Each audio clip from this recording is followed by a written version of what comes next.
Good morning. I am from Lokmanya Tilak school, students of class sixth.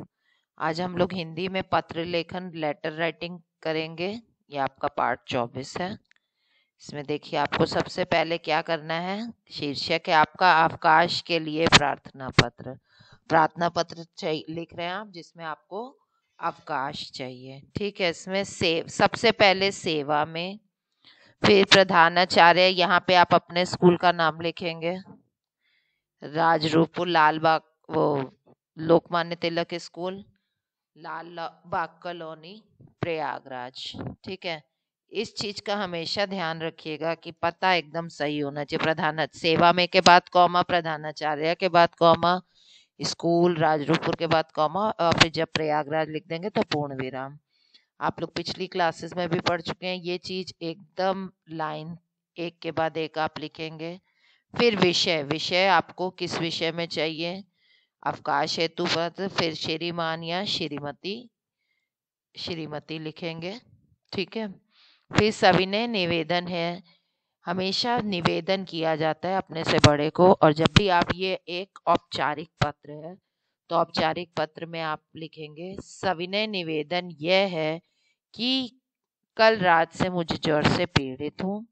आज भी पूर्ण रूप से स्वस्थ नहीं हूँ।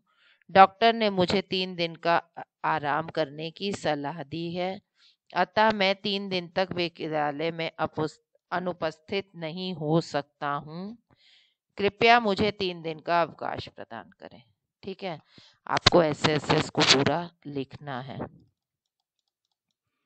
तो आप इसको उतार लेंगे। नीचे धन्यवाद या सधन्यवाद भी लिख सकते हैं। आपका आज्ञाकारी शिष्य। यहाँ पे आपको अपना नाम लिखना है। क्लास आपकी सेम है, 6th A। दिनांक भी आप जिस भी दिन लेटर लिखते हैं उस दिन की दिनांक आपको यहाँ पर उतारनी है। ठीक है। तो ये लेटर आपके कोर्स का है, इसको आप लिख डालिए इंग्लिश हिंदी लैंग्वेज कॉपी में। दूसरा पत्र आप लिखेंगे, आपके मित्र को जन्मदिन पर बधाई पत्र लिखेंगे, उनको बधाई पत्र।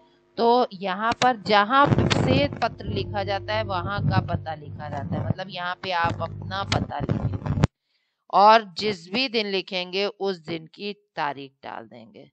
फिर अपने मित्र का आप यहाँ पे नाम लिखेंगे। उसको प्रिय कहेंगे क्योंकि वो आपका मित्र है, तो इसलिए प्रिय। और नहीं तो आपसे बड़ा कोई होता तो आदरणीय माता जी या आदरणीय पिताजी।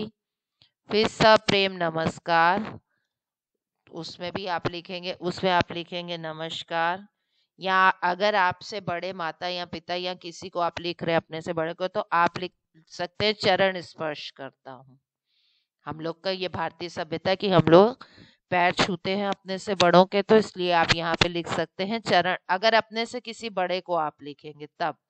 दोस्त है तो आपका प्रिय मित्र हो जाएगा। और लेकिन अगर आप अपने से बड़े को लिखते हैं तो क्या लिखते हैं, संबोधन करते हैं उनको आदरणीय, या जो भी है आपका नाम, उन माता जी या पिताजी या चाचा जी, मामा जी, मामी जी, जिसको भी लिख रहे हैं। और चरण स्पर्श करता हूँ। ठीक है। चरण स्पर्श हम लोग करते हैं अपने से बड़ों को। इसमें इन्होंने अपनी भावना लिखी है। कल तुम्हारा पत्र मिला जिसमें तुम जन्मदिन पे आने के लिए निमंत्रण दिया था। मैं तुम्हारे जन्मदिन को कैसे भूल सकता हूँ। मुझे प्रसन्नता है कि इस वर्ष भी तुम अपना जन्मदिन पिछले वर्ष की भांति धूमधाम से मना रहे होगे। मित्र, मेरी ओर से तुम्हें जन्मदिन की हार्दिक बधाई हो। ठीक है। ये उसकी भावनाएं हैं। अगर आप कुछ वर्ड चेंज करना चाहें तो आप लिख सकते हैं। ठीक है। आप अपनी भावना भी लिख सकते हैं। मैं भगवान से प्रार्थना करता हूँ कि तुम्हें लंबी आयु करती हूँ, मैं बोलूंगी कि लंबी आयु प्रदान करे, तुम जीवन सदा सुखी और खुशहाल हो। मुझे खेद है, मैं तुम्हारे जन्मदिन पर इस बार उपस्थित नहीं हो पाऊंगी या पाऊंगा, जो भी इसको लिख रहा हो। इस दिन मेरी वार्षिक परीक्षा आरंभ हो रही है, कृपया मेरी शुभकामना स्वीकार करो। फिर यहाँ पे अपने लिए तुम्हारा प्रिय मित्र, आप उसके भी प्रिय हो। ये लाइन आप बाद में लिखेंगे। पहले लिखेंगे पूज्य अंकल और आंटी जी को सादर प्रणाम, और तनु उससे छोटी, उसकी बहन है तो उसको प्यार। अब यहाँ पे आप लिखेंगे तुम्हारा प्रिय मित्र। ये जो तुम्हारा प्रिय मित्र है इसको आप यहाँ पे लिखेंगे, पहले आप ये वाली लाइन लिखेंगे, ठीक है।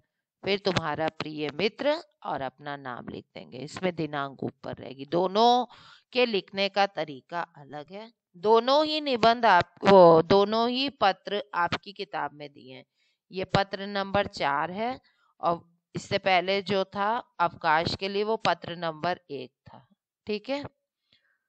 इस दोनों ही पत्रों को आपको अपनी अपनी कॉपी में उतारना है। Okay children, good day.